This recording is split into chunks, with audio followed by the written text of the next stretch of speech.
do a bar crawl. This idea for the event came from Kim Justice out of Columbus, Ohio. She suggested, hey, how about just do a bar crawl? We just like get the symbol out there. Just talk to people. You want to be known as people, like the symbol is just, it's a calling card for like, hey, I'm open to talking. I'm open to talking about it. It's a conversation starter. It's not the only conversation starter you can have. Certainly the sisters have got it down. This is a conversation starter look, you know, more than a button. I would imagine, you know, National Cares probably has conversation starters, shirts, banners, posters. Mr. Friendly is not the only like conversation starter campaign, but a button can be awesome for that. We have free buttons for everybody. They're already unwrapped. I had somebody who community service volunteers. Hours spent like 40 hours unwrapping buttons for us. So offering a button to somebody.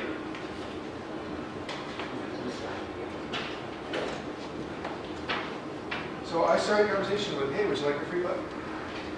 People rarely are just like, you know, sometimes people say no. Why make somebody say no to a button? They don't want to wear a plus sign on their body. Might mess up their look. People put a lot of thought into their look. That's very true. Or someone thinks about it. Yeah, there you go. It does take some courage to wear this symbol because you need to know what it's about.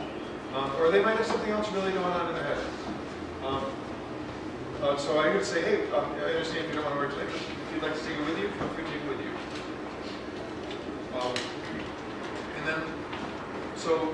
What are some of our talking points for this?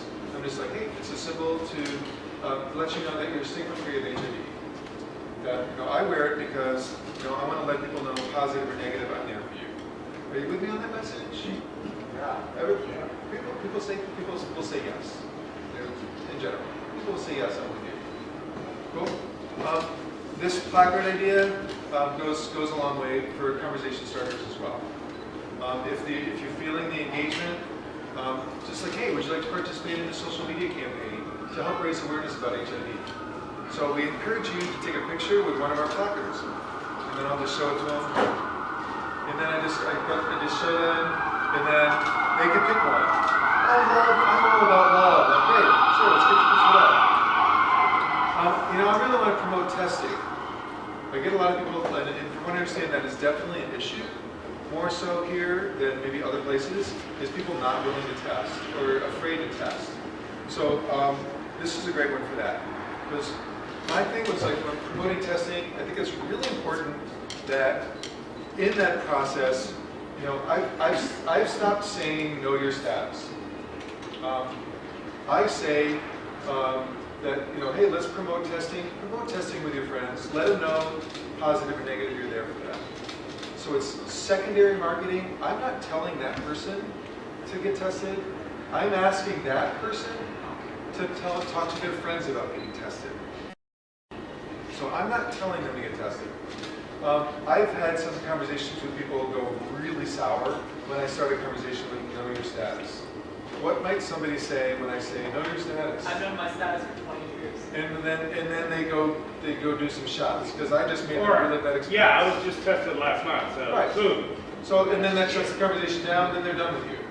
Yeah. So I say, hey, promote testing with your friends and family. Let them know no matter what they're here for you. Oh, and by the way, let them know Nashville Cares is here and they're doing free testing. Are you guys going to be there for each other? Positive, negative, you're there for each other. Yes. People sit in their car. They're all going to say sure. You know.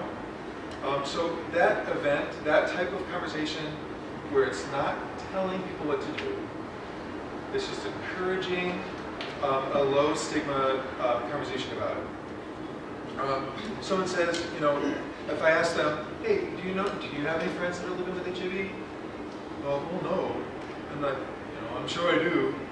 So it's like, well then, you know, take a picture of this and share it on your favorite social media. And then maybe some of your friends who are positive will reach out and talk to you and let them know. And or at least it'll let them know that you'll be there for them if they do, if they're afraid to test. So this one's very powerful. A lot of people don't know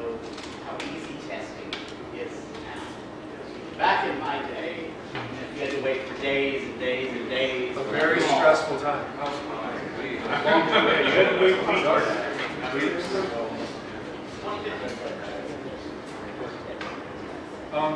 So if you're partnering with, like I understand, like National Cares, there's a lot of like outreach testing. Like refer to that person by name.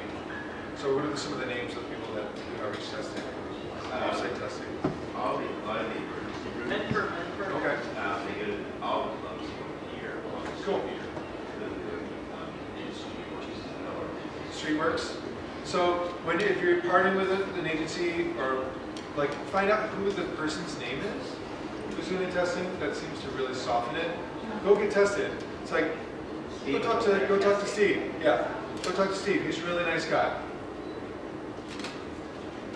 Another concept that I'm doing in Michigan that other agencies are catching on and we're really liking it is I've stopped doing just testing at events. I do what's called Friendly 15s. I'm a Michigan State Certified HIV Counselor Tester, so my job is to do HIV testing. But what I'm doing now is like, I used to be, hey, I'm Dave from CARES, and we're doing free testing in that room over there, you know, positive, negative, we're there for you no matter what. That's what I used to say. Now I say, hey, I'm Dave from CARES, we're offering everybody here a friendly 15 minutes to focus on health. If you want to talk about PrEP, if you want some referrals to local services, if you have some questions about HIV, or maybe you want a free test, come talk to one of our counselors. Everybody gets a dog tag. So I'm finding a lot of success with that because it's really important to me not just to bring the test to the people. What about all the people who are positive in that group? What do we do? What does that message say if we only are a testing campaign? Does that make sense? Oh, if you're positive, oh, you're already positive, well, you fucked up. So, you know, we're here to find out all the people who don't know, because that's really important, you know? But if the statistics are true here, as they are nationwide, only about 25% of the people who are living with HIV are successfully treating it. It's that small. Like only 1 out of 4 people living with HIV are achieving an undetectable viral load. Yeah? I may be like rushing ahead of what you want to talk That's about right. right now, but a lot of people here have never been to a weather event, so they don't understand how maybe drinking and being at bars could coordinate to how you reach out to people in the bar environment, to getting, how do you talk to people in bars about, hey, we're having a friendly conversation about being friendly, HIV and HIV positive, like how do you go about having these conversations at bars? Right, I mean, like for me, like a venue, it's really important the venue. I don't do testing unless there's like an escape route. I call it like a secondary, an exit, like a back room exit. Or I'll do testing outside. We have like we just got a van. So we put like the friendly van. Because that's not creepy. Come on, rip it as white bass. Not the testing. Come in as white bass. Friendly, yes.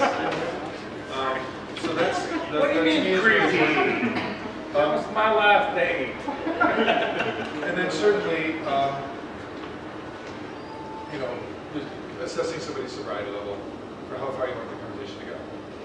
You know, even if it's just a referral, like a referral, or it's, hey, I met you, and then next time I see you out and about, like, hey, you know, they'll have a conversation to catch you before they. Because from what I hear, you're out there a lot, and you see some of the same people again and again and again, which is cool. Love knows no status. PrEP awareness. Here's like one of the PrEP awareness things I do. Know about PrEP? Ask me. So if that's an important aspect of the campaign because you're going to meet people who know everything, and that's awesome. So this helps that person who knows a lot get their information out there.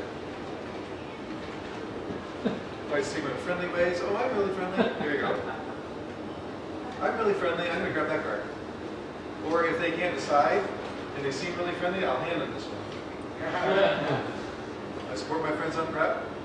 So this isn't telling you to take PrEP. It's secondary marketing where we're role modeling what to say. we're just role modeling. So what people can say, actions to take. So that's where these come from. They're not telling somebody what to do. They're role modeling. We're bringing out like a non-judgmental stance about some of the hot topics that you have. Other hot topics. What are some other hot topics here in Nashville or Tennessee? Understand PrEP, getting the word out about PrEP. Is there knowledge about PEP? People talking about PEP? I've never heard of someone under the age of 30 talking about it personally, and I'm 25 years old and I've been at every gay bar. There you go. I've never personally heard a gay man under 30 talking about PrEP or PEP. Or prep. Or PrEP or PEP. So we can let's do like a PrEP rally. PrEP rally. Might be a really fun idea.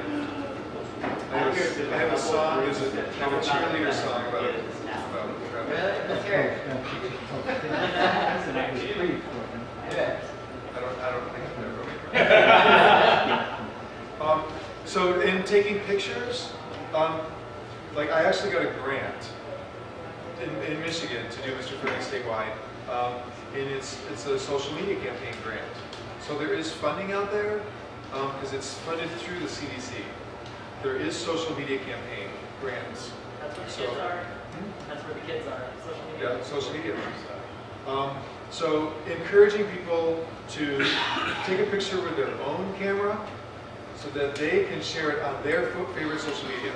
If I say Facebook to someone who hates Facebook, then that just kills the conversation. So I just say your favorite social media. So who's here on social media? What do you do? What do you use? Facebook. What else? Twitter, Tumblr, LinkedIn. Tumblr's more than more. Tumblr, you know, all the time. Instagram. So people can share the picture with a placard all over that. That's really cool. Bob? All right. So Bob, I want to give some tips on pictures and what to do with pictures. We can also take pictures if they don't have a camera. So what are we going to do with the pictures? Find me, I can come take them. A lot of pictures that I would be doing would either be on Team Friendly Facebook page.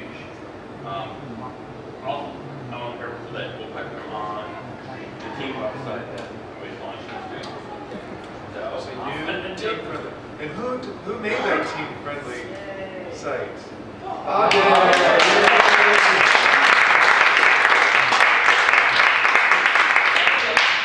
Make sure you give people permission. A lot of people are always a little leery about, their face being public at each one. So make sure that you get their permission, legally required to ask for permission, to report it in public. Can I take permission with our camera? Can I post it on public media?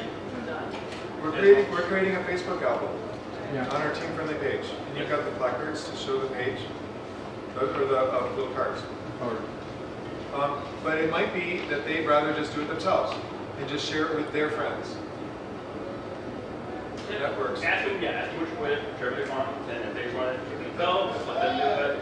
But I'll be floating around everywhere, so if they want to go public, if they want to be on the friendly page, I'm excited to take care of them out. Bob is now an administrator of the page, so he can create an album on the page, so we can refer people to the album for tonight's event.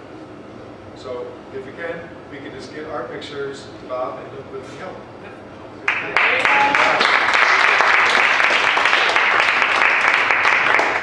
So within, like later tonight, we'll divide up into groups, and let's just divvy up the roles. Somebody be in charge of the placards. Who's really good with the camera? Who's I call outfielders and infielders. Infielders are the ones who are really organized and like to keep track of stuff. Outfielders are the ones who I'll walk up and talk to anybody. Outfielder. It's like, hey, Outfielder. Outfielder, yes. Everybody. If you've spoken, if you've raised your hand or didn't raise your hand and just spoke anyway, more than 5 times tonight so far, you're an outfielder. There you go. So when we get to a venue, how many different venues are we going to tonight? 5. 5. Count this one to 6. There you go, 6. What's the first thing you do when you get to a new place? Get a drink. Make yourself at home. Smile. Come in. This is a smiling face campaign. I have really hated myself into a corner. I have to be friendly every move you do. Like, I'm not friendly. It's the So Mr. you're Frilly writing guy. that down, are you? It's that Mr. Frilly guy. Because if you say something like grumpy, it's like you're not being very friendly today. I've had it said to me, so. Right? And if you have to say something sarcastic, no matter how, it's hard. Yes. Because sarcasm is only funny if they know they're being funny, So I'll even cover up Mr. Friendly when I say something sarcastic. All right. So when you get there, yes, smiles, say hello. First thing you do, who's the first people you want to meet? The staff? Staff. Talk to the staff. Talk to the bartenders. Bartenders, give them free buttons right away. What if they don't have a shirt on? You want to buy my shirt? Yeah. They have nipples. They got nipples. Just make sure you sterilize it. Or you can get all Jack Garcia on their crotch. Yeah. And then the next people I go to are the people I know. So it just kind of creates this mood where hey, you're joking and you're laughing, you're high-fiving the bartender, and then the other people I know all go around and get a button. It's like, Dave, I already have 20 buttons. I'm like, yes, because you put them in the drawer, and then they breathe there, and they multiply, and you can share those buttons with other people. So stop hoarding them and pass them out to your friends, and snap them, and wear a button tonight just to help create a mood. And I'll tell them that. Please wear a button tonight to help create a mood. And then that helps soften up the people around. So that's where I start. And this is years of trial and error because that's not how I used to do it. All right. It takes a friendly village. It does. So having a variety of people on your team is really awesome. This is. I just wanted to ask my team to stand up. Oh, there you go. So these are people from the team. Team Friendly Tennessee.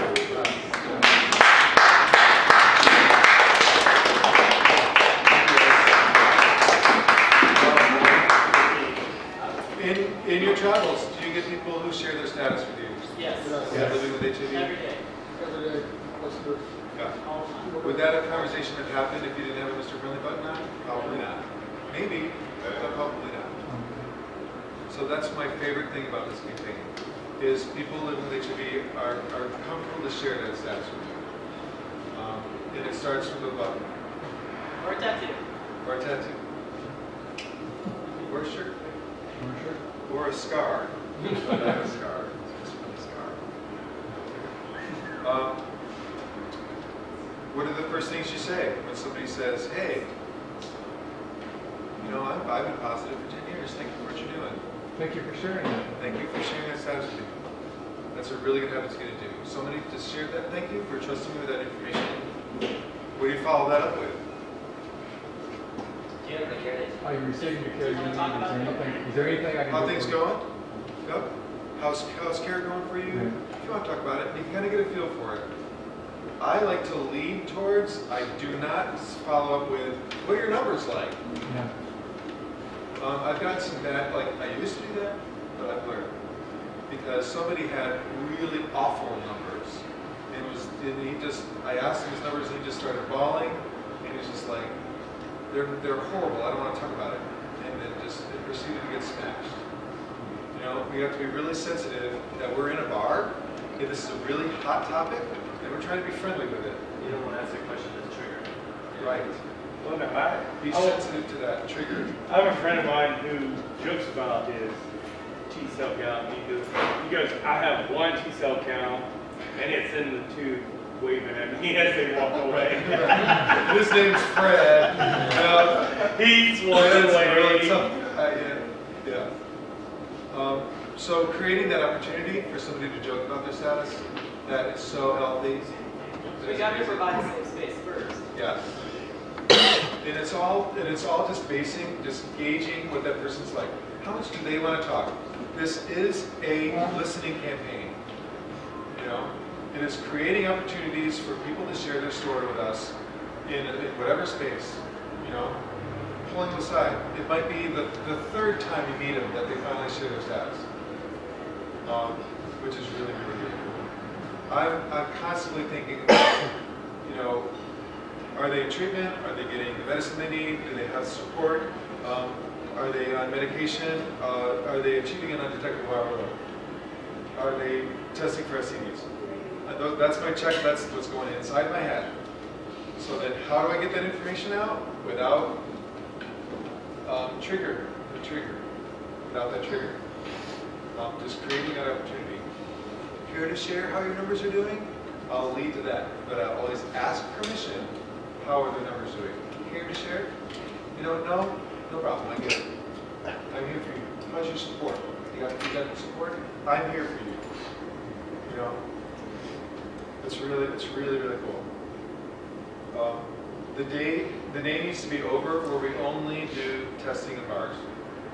Like, we need to reach out to people who are positive.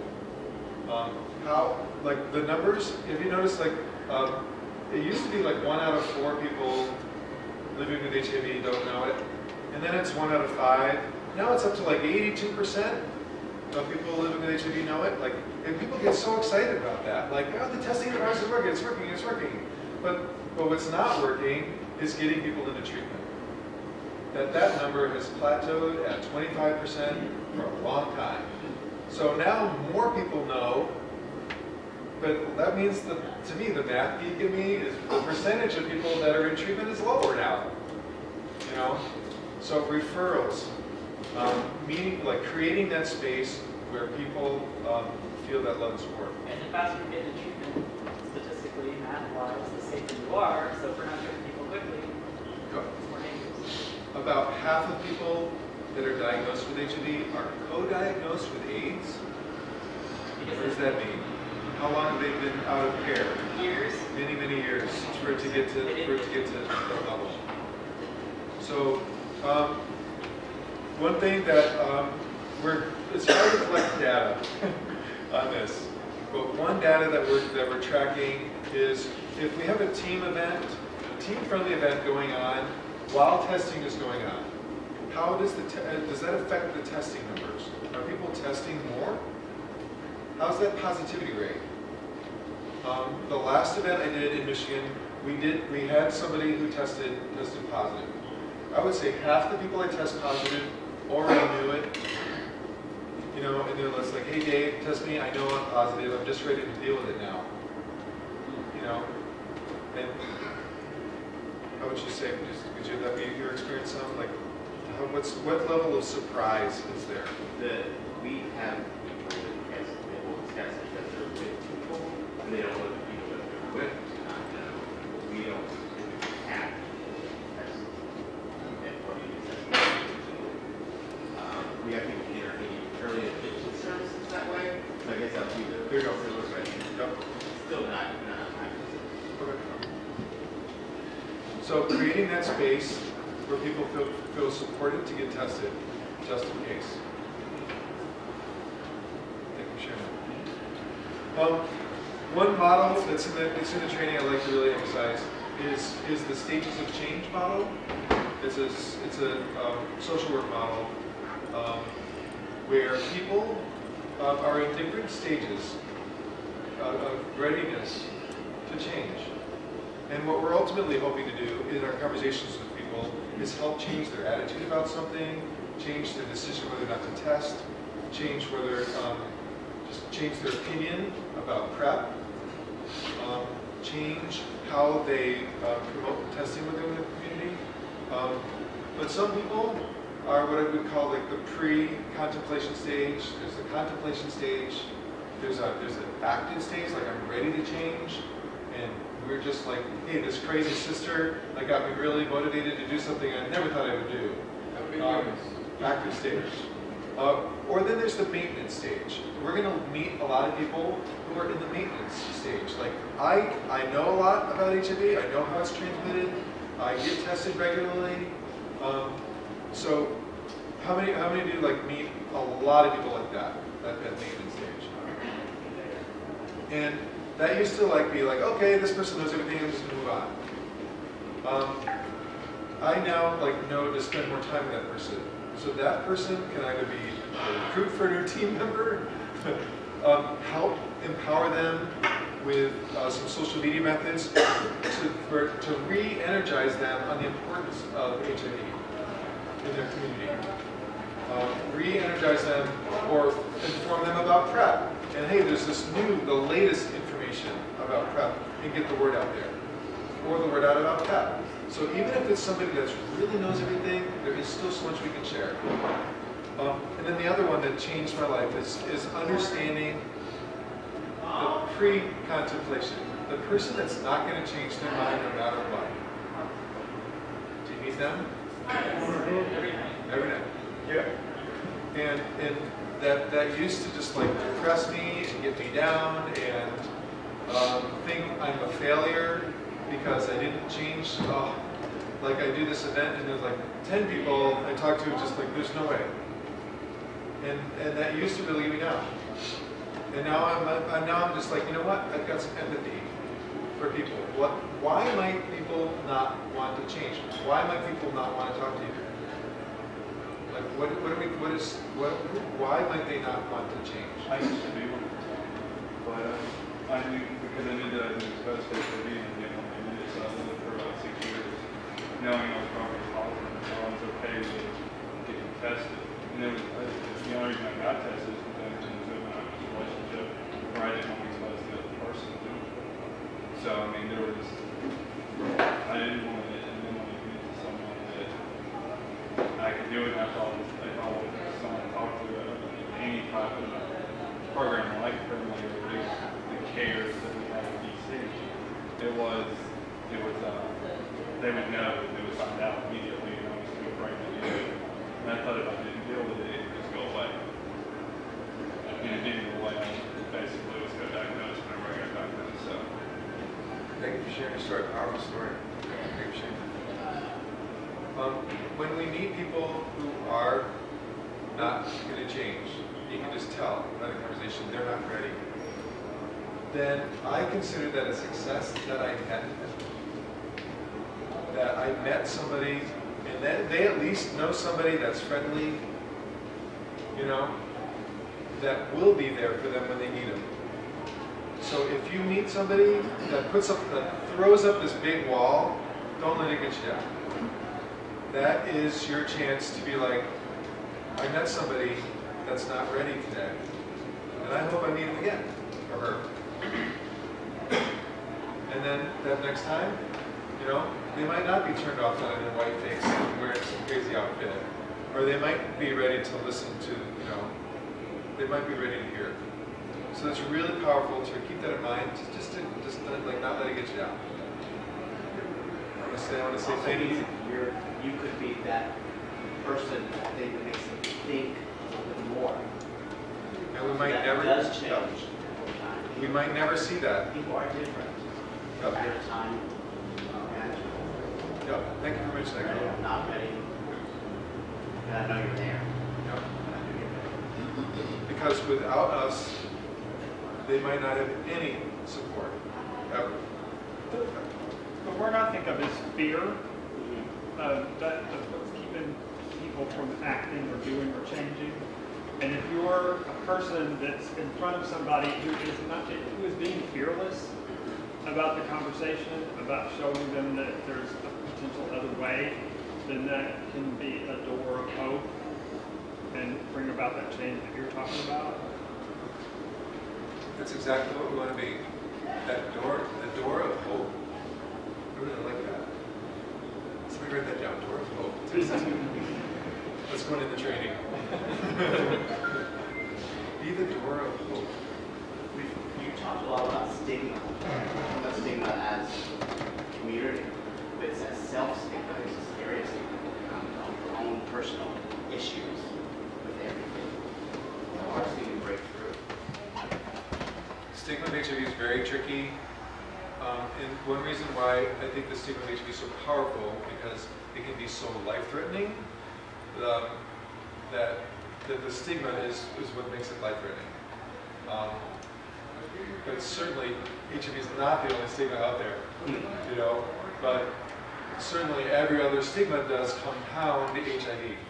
So addressing stigma in general, like the bear community, the stigma of size acceptance, size embracing, or the leather community about, hey, you know what? I'm not in a monogamous relationship. You know, there's so much gay marriage out there. Like, is monogamy the only way to go? You know, it's a very sex positive culture. Or the sisters. You know, I can, you know, what did the sisters represent to me? Like, you could be wild and crazy and have a great time, and it'll leave a bit of a pee, you know? And just be really, really super fun. How are we doing on time? Want to make sure we're good? I would like to, 45 minutes. all right. I'd like to just chance to, like, what's the questions? Or what are some hot topics you have out there that are going on? I was just going to mention something. We actually use that model at work. Billy, I can't hear you. We actually use that model at work, and sometimes it takes up to a year before somebody will respond. So saying how you The stages of change model? The stages of change. So when they're in pre-contemplation, it's like we revisit it, and we revisit it with like one sentence. So how are you doing in relation to beginning and following? And then if they give us the same wall, then we go, that's okay, let's talk about something else. We move to a different topic. So every time you go out as team friendly, approaching that person who tells you to go to hell, just say, hey, it's good to see you. You know, Right. back, glad you're out. You know, just to interact with them in a positive manner repeatedly. Yep.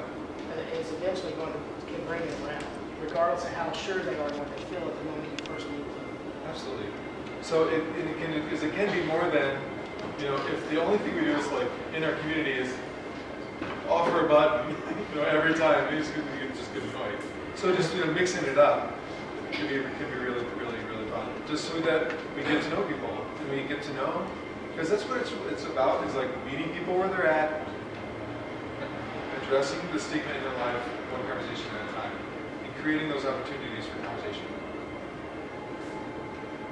Other questions?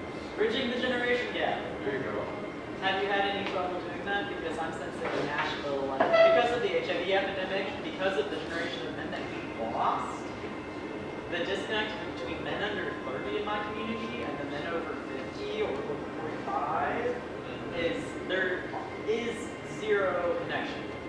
What have you found to be useful in bridging the generation gap overall? It's a really, really good question. Just a question. Yeah. Besides sex. Besides sex. Like part of what I do is I train teams on how to put on events.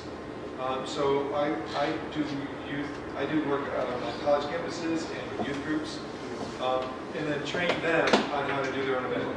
Like people want, like the Make a Philly Promise campaign, I know you have those cards, but it's very easy to train people how to do a Make a Friendly Promise event. So there's two groups in Michigan that are for African American youth, and one of those is at my agency. So I will recruit people to be part of this. Hey, join this empowerment team. You guys have empowerment or youth groups? So involving an empowerment team. And you know, they call me grandma on my team. I'm grandma. I thought it was kind of a slam until they showed me an anime character called Grandma, and she's really kick-ass. She said, "You're great. You're good. Okay." And then I also think like marketing towards youth.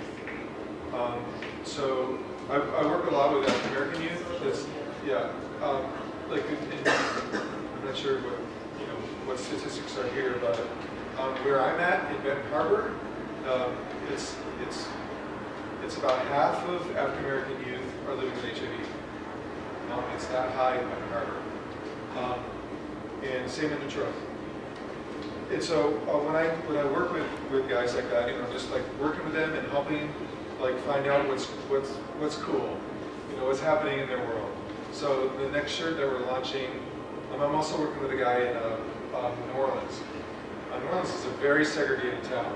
Like it's, there's, here and then there, So team-friendly NOLA is pretty white, but I'm also working with the empowerment team in the north side of town. So we came up with one it's this shirt that we're launching next month is a no tea, no shade, Mr. Friendly. So it's like a picture of a teacup with a slash, and then shades with a slash, and then Mr. Friendly.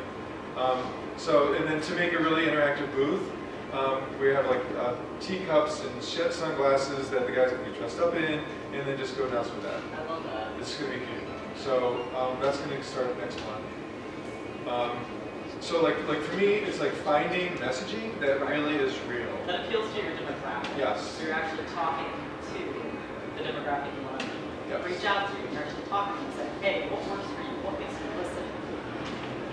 Or for me, like what's happening right now? Right. Like if you watch it all, like get up off that dick. You're familiar with that? Oh yeah. Those videos are hysterical. So like we're creating some memes like get up off that stigma. Just to kind of like it's what's happening in like young African youth culture right now. This is what I like about Mr. Friendly. It's very adaptable. Yes. Like you can just like stick it in there and then just it can merge into a culture. Or for Team Friendly NOLA, what they wanted to do was they wanted to reinvent a prom. And they really wanted to reach the trans population, because there's a lot of trans population in New so we came up with a Love is Love shirt, where the O has a trans symbol in it, with a male and a female and trans. And then the background colors are like a blue, pink, and purple, which is the bisexual pride flag in the background. So it's way more than just stigma of HIV. It's stigma of being trans, stigma of relationships, stigma. So like, whatever is going on culturally, we can design a campaign to reach that audience. Okay, cool? So if there's a population that you want to reach, I'm going to give a shout out to my husband, who's a graphic designer. He's a graphic designer for Kellogg, so he does like all Pop-Tarts and cereal boxes. But he's got some really good taste. So like, he did the Dixie Friendly Village.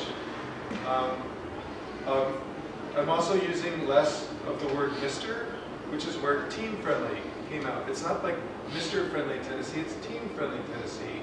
To use less Mr. But like it takes a friendly village. Next month we're launching the Thank You for Being a Friend shirt. Oh no. So if anybody's a fan of the Golden Girls, we have Mr. Friendly dressed up as 4 Golden Girls.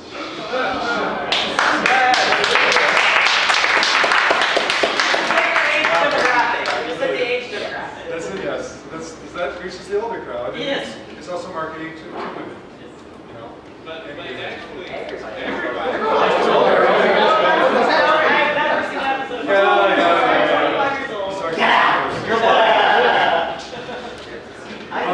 think that there's the stigma. Thanks for Yes. when you see pig friendly, puppy friendly. Friendly pig. It's It's also, to me, I'm really sensitive to, like it's a white face. For some, it has, some people have felt that, like, hey, is that a white campaign? I'm like, well, it comes from this, So definitely I'm making a conscious effort to not only, there's like part of the saga is using different colors, and then, but my answer to that is, well, it comes from the other communities, from other pride flag colors. Is my answer to that. And then also, like, Mr. Friendly, is it just for men? I'm like, well, it started in gay men. It started in the gay men's culture. That's why it came from Mr. Friendly. But it certainly expanded beyond that, So I just, when somebody asks that, my first thing is to always agree. The first step to being friendly is support whatever they say. Just like, yeah. It started off as a gay men's campaign, but it certainly expanded beyond that. And we're working to, expand the image. Friendly pup doesn't, we don't know what friendly pup's gender is. Ask the puppy. How do you reach or determine what your calories of people is not going to are. Now, it's a large population that probably can hear this message, and they will probably put in or around the bar in any shape, form, or fashion. Maybe some gems. Second, Maybe some gems. get some gyms. That's a really good idea. You guys want one? Absolutely. Downtown wide. Yeah, absolutely. I've done like street outreach, just setting up a table on the street. Where people walk by, like lunch hours, maybe setting up a table outside. It'd be cool. I encourage people that I meet in the bar to talk to all their friends. You know, help people who are in that maintenance stage to reach out to their friends.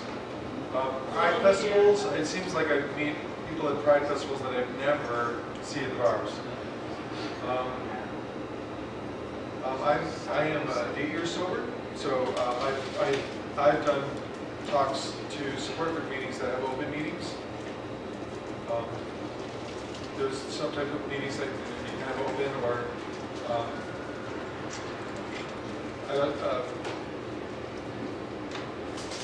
there's a positive support network. I've definitely been a guest speaker to that type of thing. Really good question. Maybe see like National Harmony when they have their concerts. If you set up a table there, that brings in a whole different crowd. Always opening for good ideas. That's a really good idea. Really good thought. Like, who are we not reaching? Because we shouldn't just only be in the bars, right? Correct. Right. I wasn't asking the question because I didn't necessarily know. I was asking the question to get out Just there for the conversation, and sure. watch videos and stuff. Yep. It's really good thought.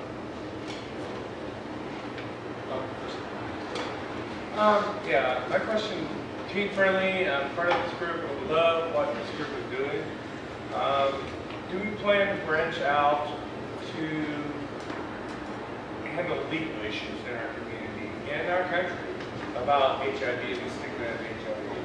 I mean, every state has a law against HIV in some consideration.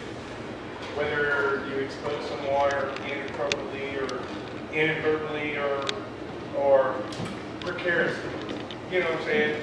So, team friendly, are we planning to do some sort of There are advocacy organizations to get up there and go, these laws are irrelevant, outdated, and That's great. There are actually working on criminalization right now. There's advocacy organizations in the state. There's Tennessee AIDS Advocacy Network that does a lot of work based on national affairs. But we're working on a piece of criminalization right now. We're pushing through a bill to reduce the sentence for somebody who's been prosecuted under the aggravated prosecution charge, which they get a lifetime sentence on the Secretary of Registry right now. We're going to scale that back.